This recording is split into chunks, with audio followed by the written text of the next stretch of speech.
Non, ezongi penza na likolo. Ezongi après plusieurs alertes. Enfin, la force aérienne on nous signale la présence. Il y a des drones, na avion de chasse dans Minembwe. Non seulement ça, le FRDC, comme je le disais tantôt à la émission, le FRDC on réussit.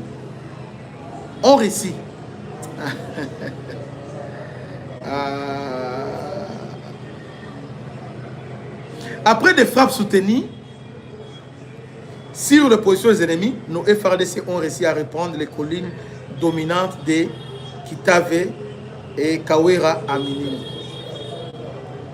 Bravo. Ma pinga na biso ya lokumu. Bravo ba héros na biso. Bravo ba na mboka boende izalaka. To sepel na mingi. Parce que l'autre zone kande yango, tant to zone lela yango yo.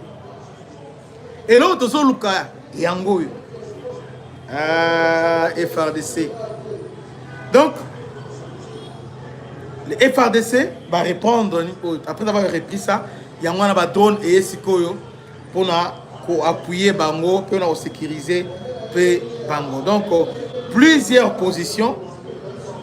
Bon, Kitave Oyo na Kawera est très important. Très important. C'est là valeur nango stratégique. Kitave et Kawera sont considérés comme des positions stratégiques dans la zone de Minembwe en raison de leur proximité avec Minembwe Centre et des axes de contrôle militaire.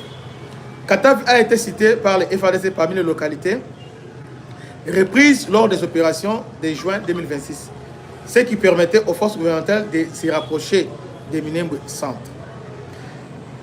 Kawera est également stratégique car il se trouve dans l'un des axes de repli et de manœuvres autour de Minembwe. Des combats et mouvements de force y sont signalés à plusieurs reprises.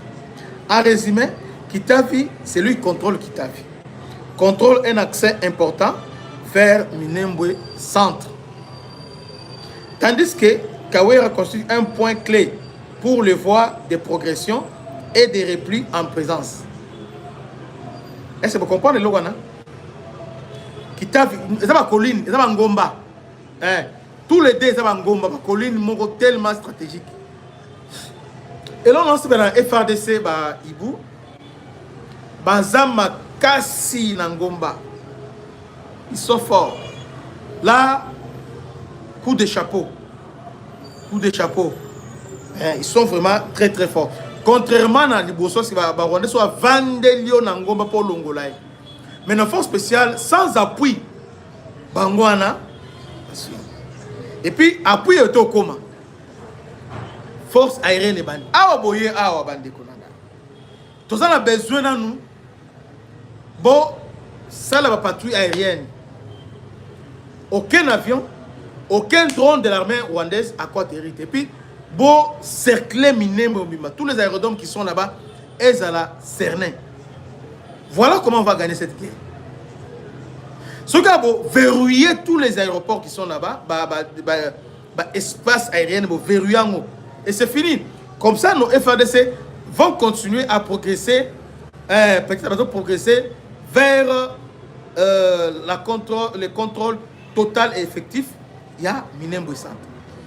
Ton lingi que tu perds à Minembwe Centre. Ils ont fait les replis.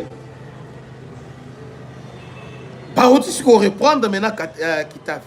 Kitavi est lié aux bases stratégiques, base historique. Donc, bastion historique, il y a Turaneo. Bisika bayaka refuge. So beti bango abazongi na Montangomba wana à Kitavi. Donc, nous avons réussi, mais les FARDC ont réussi à reprendre Yango. Vous voyez? Donc, ici, nos FARDC, malgré ce qui se passe sur le terrain, sont plus que déterminés. Il y a un gouvernement, un état-major. En tout cas, il y a tous les moyens à disposition de FARDC. C'est tout la ration, colia, botia mbongo na bango ba prime na bango, on a besoin que musala et kosale makito. Comment je crois que déjà prime na bango a déjà près déjà. Autant notre robert, parce que leur prime ils a déjà, on a soloté. Mais nous voulons que la ration na bango de la pesa permanente. Elle est très permanente. Donc après les frappes soutenues et précises contre l'ennemi, nos forces dans les FARDC ont réussi à correspondre les collines dominantes de Kitavi, Kitave et Kawera à Minembwe. Cette victoire est le fruit de notre détermination, notre engagement à défendre chaque portion de notre territoire. Voilà, voilà nos FARDC. Voilà Basangwa Malam Oyo et Sepelisa Mote Manabiso. Voilà ma nouvelle Otozo Zela, Petozo Kotego Zela, Petozo Luka ma nouvelle Yaboye. Ah, ma nouvelle de Yaboye. FARDC Loko Makasi, Boinde Zalaka. Et puis, les renforts qui venaient pour venir renforcer les Turanéo, il semble que le FARDC Baouti ko neutraliser Yango. Toujours dans l'axe wana ya Kitavi na Ilundu, voilà. Ilundu Kitavi vient d'être neutralisé. Mais Tolingi, victoire aux à la consolider. Et ça l'a vraiment consolidé comment? C'est par l'appui aérien permanent. Permanent. Lorsque les autres s'est renforcé, mais sur le terrain, ils ont un obstacle. Et puis, nous ne sommes pas à la défensive, nous sommes à l'offensive. Là, nous sommes beaucoup. Malgré que nous sommes coincés, mais nos FARDC continuent à percer. C'est comme si nous sommes menés dans le système de jeu, mais nous avons l'occasion de les bi. Voilà ce qui se passe sur le terrain. Mais nous avons alerté Bakonzi. Victoire auto consolidée, auto consolidée, victoire Oyo, auto consolidée, victoire Oyo, auto consolidée, victoire Oyo, auto consolidée, s'il vous plaît. Victoire Oyo, auto consolidée, Ango. Nous avons besoin que bon temps ils vont venir à charge parce que ils vont s'organiser et puis bazongi. Nous voulons que tant bakozonga bakutana na yango parce que na niveau au plateau, au moins 70% c'est la force aérienne parce que Bangomba wana ndenge zali, Bangomba, moi rivière wana Minembwe et les autres. Donc ça demande seulement l'appui aérien conséquent. Donc sur l'appui aérien ezawana, je crois que ces gens-là, on va les mettre à mal. Malgré l'appui français, malgré les Mindouki, mais ceux qui appuient aux aériennes, ils ont continué. Et si ils permanent, bon, c'est la patrouille aérienne, c'est fini. C'est fini ceux qui vont lancer la patrouille aérienne. Et patrouille, on est dans la permanente. Et c'est fini, ils n'iront nulle part. Nulle part. Ils seront coincés et bloqués. Tel que si en prenant Kitave et Kawere, directement tu enclavé bango, tu encerclé bango. Oh, mais mi côté déjà te bloqué bango. Oh, ravitaillement maintenant te bloqué maintenant. Moyen pas sur ravitaillement exaté. Maintenant bah oh parce que mi côté déjà maintenant, c'est l'état maintenant donc to kati lo mukila donc Kitave Kawere donc to kati bango katobino na kati to kati maintenant allez confrontation maintenant. Maintenant on ça sur un niveau kati. Alors maintenant to landi ba oyo pardon, menacer Minembwe centre, tout détruire Bango et puis renfort maintenant, force aérienne à s'occuper na détruire renfort na Bango. Force aérienne à détruire Bango suspect. Avant on détruire donc tout ça la kawana parce que avion drone na biso même avion de chasse oui mais drone ils ont la capacité même à 2 jours 3 jours l'icolo telemi pendant 2-3 jours telemi pour surveiller l'icolo. C'est possible. Faites-les, vous verrez que guerre Oyo, toko gagner yango, on va remporter. Donc les sociétés c'est plus désagréable. Ote moni, bazui, bataibo, to lembi na koyoka biloko na on ba trahison to lembi.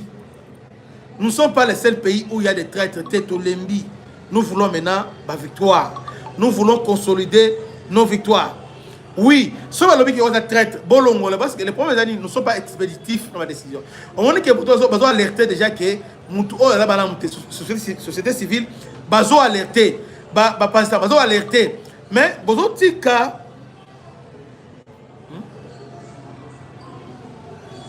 Botika. Et après maintenant, ceux qui. Mabe côté à l'éboine, malwate, bolongo, te. Nous voulons pas ça. Ah ouais, général Luboya, bolongo, ça fait déjà. Tout le monde déjà 3 semaines, hein, bolongo, déjà général Luboya. Mais tout le monde a réforme mon côté. Ah, alors que oh, il y a na Goma. Oh, tout le monde a boutu mo, il va longola, il est batiki. Espérons que dans la nomination, Général Luboya, à la place Moko, Yamalamu, P. Kitoko. Nous sommes 231, mais là, il y a que 66 likes. Tout liker, tout liker, tout liker. Vous avez liké, vous avez partagé, liker, partager, partager, partager. Vous avez partagé massivement, vous avez partagé, vous avez liké. Nous sommes que 67 likes. Partagez, likez, afin que vidéo est comme là, et bien. Bandéo a notre question, voilà, c'est ça, FRDC ont réussi aujourd'hui, il y a qu'au percer, là où ils avaient perdu il y a 2 jours, maintenant, qu'au percer, maintenant, récupérer. Et maintenant, cercler, maintenant, Rwandais. Maintenant, la question, maintenant, qui reste maintenant à résoudre cette équation, c'est pour combien d'États? Il y a un lingui, beau de se voir bisauter. Est-ce qu'il y a des attentes entre forces aériennes et telle force? Parce que telle force, il y a contrôler les forces aériennes. Bossa l'effort, tous les drones de Somba, et dans la présence opérationnelle, et dans le mouvement, afin que Munguna, Apakata, Munguna, à la présence mis hors état de nuit. C'est vraiment très très important que tu gagnes bataille Oyo. Tu gagnes Yango parce que les Ambo cannabis, on ne peut pas laisser les Rwandais quitter. Les Rwandais baillent facilement, les drones, les côtés, les détruits, les zongi. Bravo nos FRDC, vous avez fait un très beau travail, que Dieu vous bénisse. Partagez massivement. Voilà l'information à temps réel, que Dieu vous bénisse. À la prochaine. Ciao. Bana Congo, bino batu bozana besoin ya kutonga banda kuna bino. BM échafaudage, Isopesa bino, planche, shell, sécurité, marzimal et lenda. L'air mutamati, mutakoko yati. Yabiso, isa ba norme européenne. Yabiso ya ba chinois te, ya ba indien te, ya ba libanais te. Un bus sera mis à votre disposition. BM échafaudage, plus de 3500 mètres disponibles. Contact Maman Nangaye, du nouveau à Kinshasa, place Yassur, des amoko na immeuble Emma, des arabes normes, standard, international, et Goyamba, Batunyoso, en famille, en couple, salon VIP, et salle à manger, salle de bain confort et magistral, et des chambres à coucher, cuisine Kafou, sécurité, ils a assuré. Connexion internet illimitée, Facebook, TikTok, WhatsApp. Et à Ophélie, groupe électrogène 24h/24h. Courant et Kindakate. La immeuble Emma. Notre adresse dans la commune de Kalamou, quartier Yolosi, avenue Balinga, numéro 9. Soyez les bienvenus. Immeuble Emma.